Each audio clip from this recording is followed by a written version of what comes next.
The bustling city of Morningside was known for its modern architecture and cutting-edge technology. Among the city's top attractions was the Morningside TV Tower, a state-of-the-art communications center that broadcast live news, entertainment, and, most famously, the Nightline news program hosted by Claire Hawkins. Claire was a seasoned journalist, loved for her sharp insights and fearless reporting.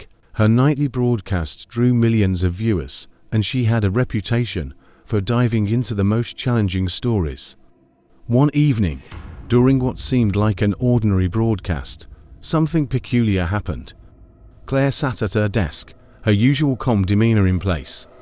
The newsroom behind her buzzed with activity, but suddenly, her teleprompter flickered and went black. She paused, confused. A small red light on her screen blinked something she had never seen before.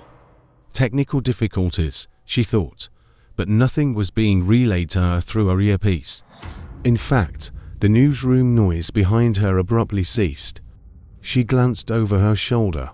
Everyone was frozen in place. The cameraman, the floor manager, the crew all standing perfectly still, as if time had stopped.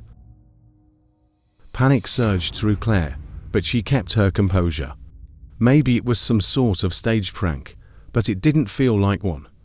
Before she could react further, a low hum filled the room. It seemed to emanate from everywhere at once. The hum turned into a voice, distorted and crackling through the speakers.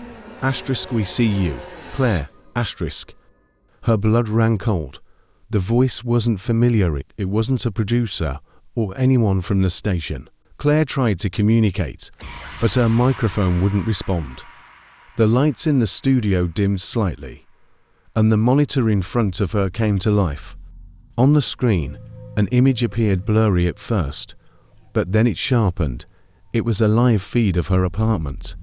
Her heart raced as she saw herself on the screen, her living room, her photos on the wall, her cat sleeping on the couch. "This isn't possible," she whispered to herself. How could anyone access a live feed from her private home? The voice returned, this time clearer. "Do you remember what you did, Claire?" She felt a sudden wave of nausea. The question didn't make sense. "Who is this? What are you talking about?" She finally asked aloud, her voice shaking despite her attempts to sound authoritative. The screen flickered again, and this time, a video began to play. It was old footage, grainy and unsteady, like it had been recorded decades ago on a camcorder. The scene was of a young girl, no older than 10, playing in what looked like a vast, empty park. Claire's breath caught in her throat as she recognized herself in the footage. This was her when she was a child. Suddenly, the cheerful image of young Claire shifted to something far darker. The camera zoomed in on a shadowy figure standing at the edge of the park, watching her.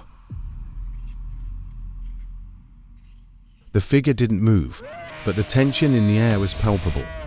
Young Claire seemed unaware of the figure's presence, continuing to play. The voice broke the silence again. "You should have remembered. **. Claire's pulse quickened as memories she had long buried began flooding back. The park, the strange figure, the overwhelming sense of dread that had followed her for weeks as a child. Her parents had dismissed her fears, assuring her that it was just her imagination. The footage, it was real. All of it, and somehow, someone had been watching her then and was still watching her now. The camera feed shifted once more, this time showing a basement. It was damp, dark, and filled with rusted tools. In the corner, a flickering light revealed an old door, bolted shut. Claire's mouth went dry. She had seen that door before, but not in her adult life. That door was from her childhood home, a place she hadn't thought about in years. The voice continued, **, we've waited a long time, Claire. It's time to open the door, **. Without thinking, Claire stood up from the anchor desk, her instincts taking over. She rushed out of the studio and down the hall to the control room, hoping to find some explanation, or at least someone who wasn't frozen in place.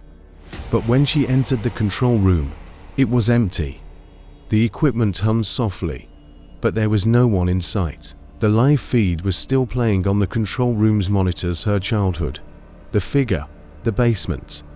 Then it shifted again, this time showing a live view of the TV tower itself, from an impossible angle high above the city. The voice returned, and this time it wasn't just in her earpiece, it echoed throughout the entire building. Asterisk, you've been chosen. Asterisk. Suddenly, the tower's power cut out, plunging the entire building into darkness. Claire's breathing was ragged, her pulse pounding in her ears. She stumbled forward in the darkness, reaching for anything to ground her, but her hands met only cold metal and silence. The hum, however, remained low, incessant, and maddening. And then, as quickly as it began, the lights flickered back on, the hum stopped. The newsroom buzzed back to life, her crew moving as if nothing had happened. Claire stood in the hallway, disoriented and shaking. She rushed back into the studio, but the live feed of her apartment was gone. Everything looked normal. The broadcast had continued without her, as if she had never left.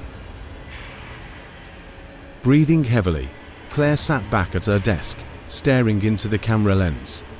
The teleprompter scrolled her lines. Her microphone was live, but she couldn't speak. The last thing she heard before the broadcast cut to commercials was that same voice, now faint but unmistakable, whispering in her ear. Asterisk, we'll be watching. Asterisk, the broadcast ended. But for Claire, the nightmare was just beginning.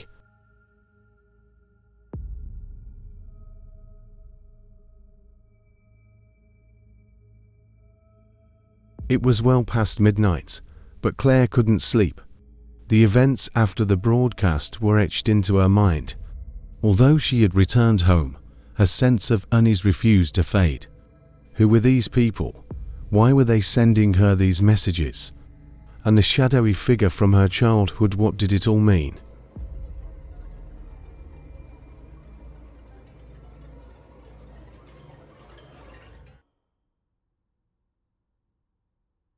Claire made herself a cup of tea in her small apartment kitchen. The strange, low hum still echoed faintly in her ears.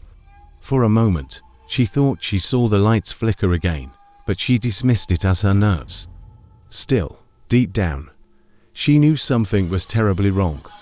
She took her tea and moved to the living room, switching on the television, but no channels were working.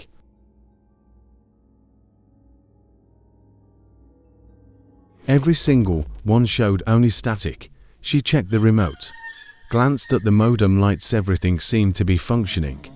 Suddenly, the television turned off by itself, leaving only her reflection on the dark screen. Just then, her phone buzzed with a notification. Claire picked it up, her heart pounding.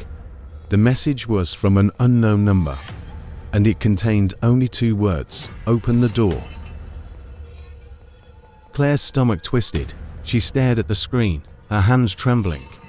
Then, just as suddenly as it had appeared, the message vanished. It was as though nothing had ever happened.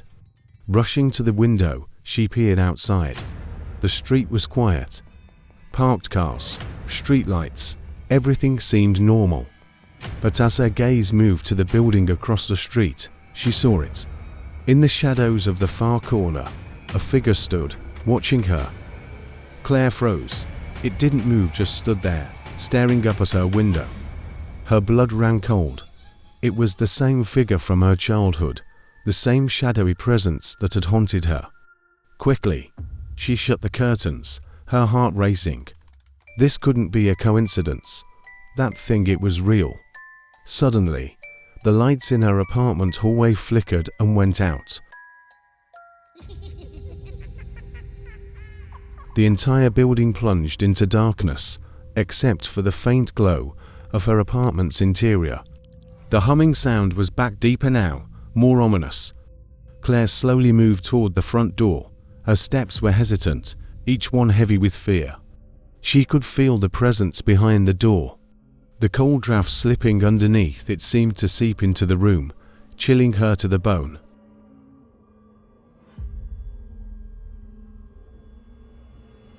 She hesitated before the door, her breath quickening. The humming grew louder, almost unbearable. Once again, she glanced at her phone. Another message had arrived, this time a voice recording. With trembling hands, she pressed play. A child's voice whispered, one she recognized. "It's starting again, Claire."